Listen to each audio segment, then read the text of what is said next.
ഇത് പനംകുറിശി ഭഗവതി ക്ഷേത്രം. ശത്രു സംഹാരമൂർത്തിയും ഭക്തരക്ഷകയുമായ സാക്ഷാൽ ഭഗവതി ഇവിടെ ഭക്തർക്ക് എല്ലാവിധ അനുഗ്രഹങ്ങളും നൽകി കുടികൊള്ളുന്നു. ആര്യ നാട്ടിൽ നിന്നും കടൽ കടന്നെത്തി പ്രാചീനങ്ങളും പ്രസിദ്ധങ്ങളുമായ 64 ദുർഗാക്ഷേത്രങ്ങളിൽ ഒന്നത്രേ ശ്രീ പനംകുറിശി ഭഗവതി ക്ഷേത്രം. പാലക്കാട് ജില്ലയിലെ തച്ചനാട്ടുകര പഞ്ചായത്തിലാണ് പനംകുറിശി ഭഗവതി ക്ഷേത്രം സ്ഥിതി ചെയ്യുന്നത്. പാലക്കാട് നിന്നും റോഡ് മാർഗം വരുന്നവർ പെരിന്തൽമണ്ണ റൂട്ടിലെ കരിങ്കലത്താണിയിൽ നിന്നും ഇടത്തോട്ട് 2 കിലോമീറ്റർ സഞ്ചരിച്ചാൽ ക്ഷേത്രത്തിൽ എത്തിച്ചേരാവുന്നതാണ്. പാലക്കാട് ജില്ലയിലെ മണ്ണാർക്കാട് താലൂക്കിലെ ചെത്തല്ലൂരിൽ സ്ഥിതി ചെയ്യുന്ന പനംകുറിശി ഭഗവതി ക്ഷേത്രത്തിലെ ആചാരാനുഷ്ഠാനങ്ങളും ഐതിഹ്യവും ചരിത്രവും അന്യോന്യം കെട്ടുപിണഞ്ഞു കിടക്കുന്ന ക്ഷേത്രത്തിന്റെ തട്ടക വ്യാപ്തിയും അസാധാരണമത്രേ. കടൽ കടന്നെത്തിയോരാരിക്കരയമ്മേ ശ്രീ പാർവതി ക്ഷേത്രവുമായി ബന്ധപ്പെട്ട് പറഞ്ഞു കേൾക്കുന്ന ഒരു ഐതിഹ്യമുള്ളത് തമിഴ്നാട്ടിലെ ചോള രാജ്യത്തു നിന്നും അവിടുത്തെ രാജാവിന്റെ കോപം ഭയന്ന് കേരളത്തിലേക്ക് പലായനം ചെയ്ത ഒരു സംഘം വൈശ്യരുടെ കുടിയേറ്റവുമായി ബന്ധപ്പെട്ടതാണ്. ഈ സംഘം പാലക്കാട് ചുരം വഴി ഇപ്പോഴത്തെ പാലക്കാട് ജില്ലയിൽ പ്രവേശിക്കുകയും പിന്നീട് ചെറു സംഘങ്ങളായി പിരിഞ്ഞ് പല ഭാഗങ്ങളിലായി കുടിയേറ്റം നടത്തുകയും ചെയ്തു. ഇവരിൽ ഒരു സംഘം ഇവിടെ എത്തിച്ചേരുകയും തങ്ങളോടൊപ്പം കൊണ്ടുവന്ന അവരുടെ ആരാധനാ വിഗ്രഹത്തെ അവർ ഇവിടെ പ്രതിഷ്ഠിച്ച് ക്രമേണ ക്ഷേത്രമാക്കുകയും ചെയ്തു. കാശിയിൽ കുടികൊള്ളും കൈവല്യദായിനി കാശിയിൽ കൂടി വിളിച്ചാൽ വിളികേൾക്കുന്ന ദേവതയാണ് പനംകുറിശി ഭഗവതി എന്ന് ചെത്തല്ലൂർ ഗ്രാമവാസികൾ വിശ്വസിച്ചു പോരുന്നു. നീ ചെറുകുന്നിലായി കാശിയിൽ കുടികൊള്ളും കൈവല്യദായിനി. ഒരിക്കൽ സാമൂതിരിയുടെ 2ാം സ്ഥാനികനായ ഏറാൾപ്പാടിന്റെ കോവിലകവും ക്ഷേത്രവുമുള്ള കരിമ്പുഴയിലേക്ക് രാജാവ് പല്ലക്കിൽ കയറി ഇതുവഴി എഴുന്നള്ളുവാനിടയായി.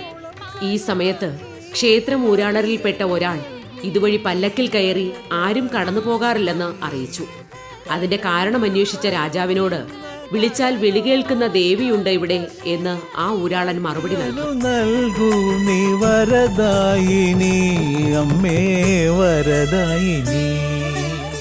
ഇത് കേട്ട രാജാവ് പല്ലക്കിൽ നിന്നും ഇറങ്ങി പനംകുറിശിയിൽ തങ്ങി. ഉഗ്രമൂർത്തിയായ ദേവി തന്നെ എന്തിനാണ് വിളിച്ചതെന്ന് രാജാവിനോട് ചോദിക്കുകയും ഉടൻ രാജാവ് എല്ലാ തെറ്റും ക്ഷമിച്ച് മാപ്പ് നൽകണമെന്ന് കേണപേക്ഷിക്കുകയും ചെയ്തു.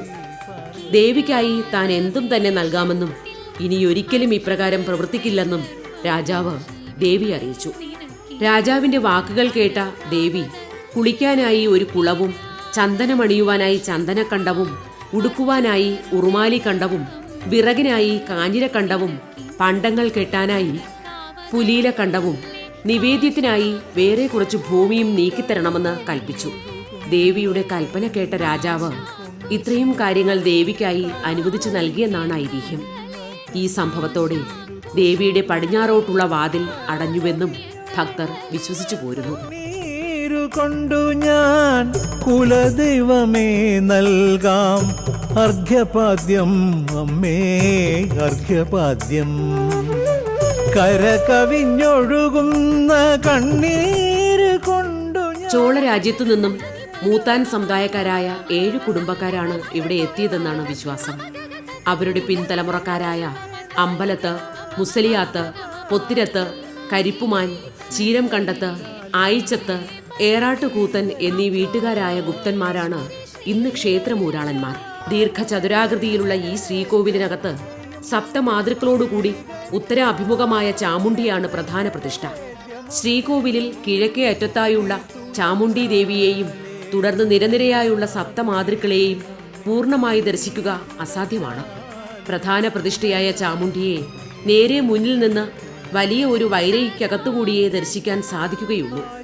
നേരെ തുറന്നു വയ്ക്കുന്ന നടയല്ലാത്തതിനാലാണ് ഇവിടെ പൂർണ്ണ ദർശനം അസാധ്യമായിട്ടുള്ളത്.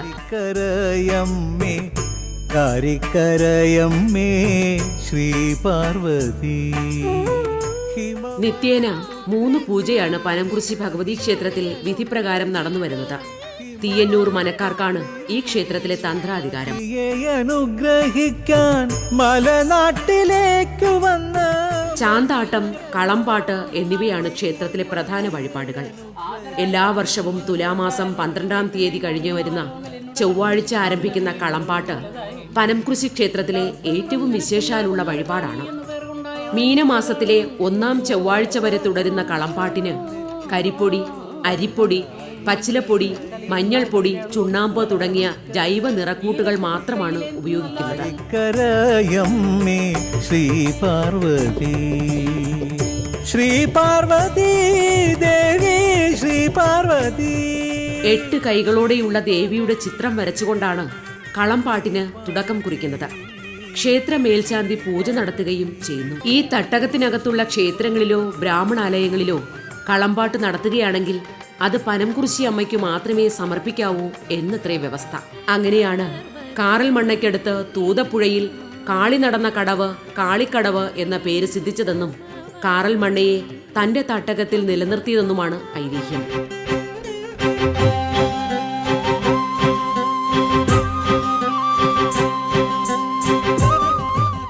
പനംകുരിശി ഭഗവതി ക്ഷേത്രത്തിന്റെ പടിഞ്ഞാറു ഭാഗത്തായി സ്ഥിതി ചെയ്തു വരുന്ന ശിവശൈലേശ്വര ക്ഷേത്രം പനംകുരിശി ക്ഷേത്രത്തെക്കാൾ പഴക്കമുള്ളതാണെന്നാണ് വിശ്വാസം.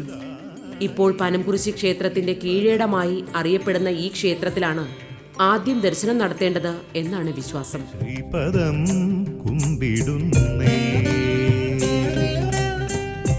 ശിവശൈലേശ്വര ക്ഷേത്രത്തിന് സമീപത്തായി വിശാലമായ സ്ഥലത്ത് നിരവധി സർപ്പക്കാവുകളും നിലനിന്നു വരുന്നു.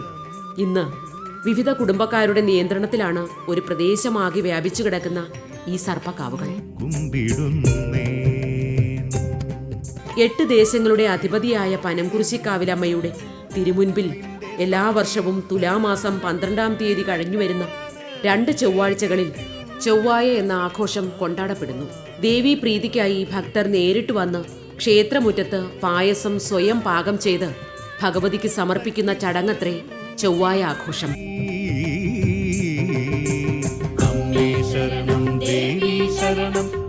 മുഖ്യദേവതയായ ഭഗവതിക്ക് പുറമെ നാലമ്പലത്തിനുള്ളിൽ വടക്ക് കിഴക്ക് മൂലയിലായി നാഗങ്ങളും തെക്കു പടിഞ്ഞാറേ മൂലയിൽ ഗണപതിയും നാലമ്പലത്തിന് പുറത്ത് ബലിക്കൽപുരയുടെ കിഴക്കേ ഓരം ചേർന്ന് ക്ഷേത്രപാലകനും വടക്കു പടിഞ്ഞാറേ മൂലയിൽ അയ്യപ്പനും ഉപദേവന്മാരായി ഇവിടെ കുടികൊള്ളുന്നു.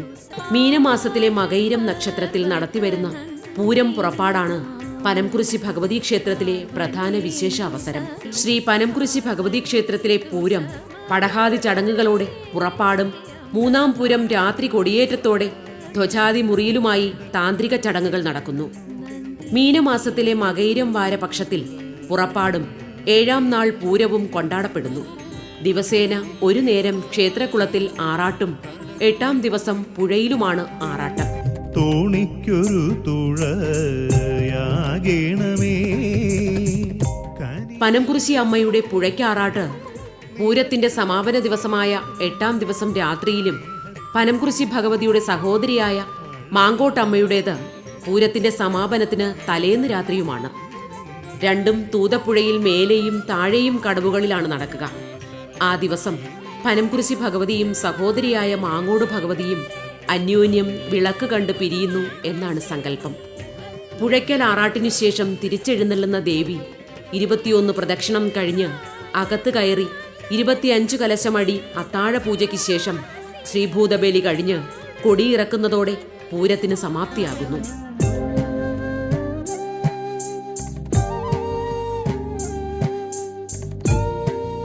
ആദ്യകാലത്ത് തുടങ്ങിവെച്ച വേലകളാണ് ഓരോന്നും ഇന്ന് ഓരോ പൂരങ്ങളായി മാറിക്കഴിഞ്ഞിരിക്കുന്നത്.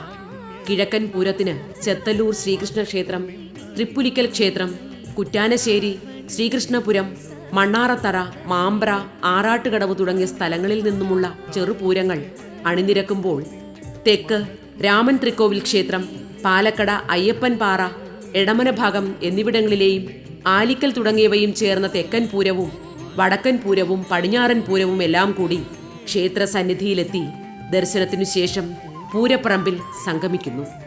ഭഗവതിയുടെ എഴുന്നള്ളിപ്പ് ശിവക്ഷേത്രത്തിലേക്ക് വരുന്ന വഴി പൂരങ്ങളുടെ സംഗമം വീക്ഷിച്ച് ദേവി നീങ്ങുന്നതോടെ ദേശപൂരങ്ങൾ പിരിഞ്ഞു പോകുന്നു. ശക്തിസ്വരൂപിണി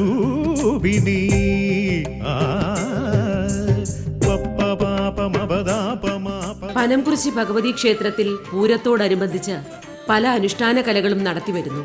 പൂരം പുറപ്പാട് മുതൽ 7 ദിവസം നടത്തിവരുന്ന തോൽപ്പാവ കൂത്താണ് അതിൽ പ്രധാനം.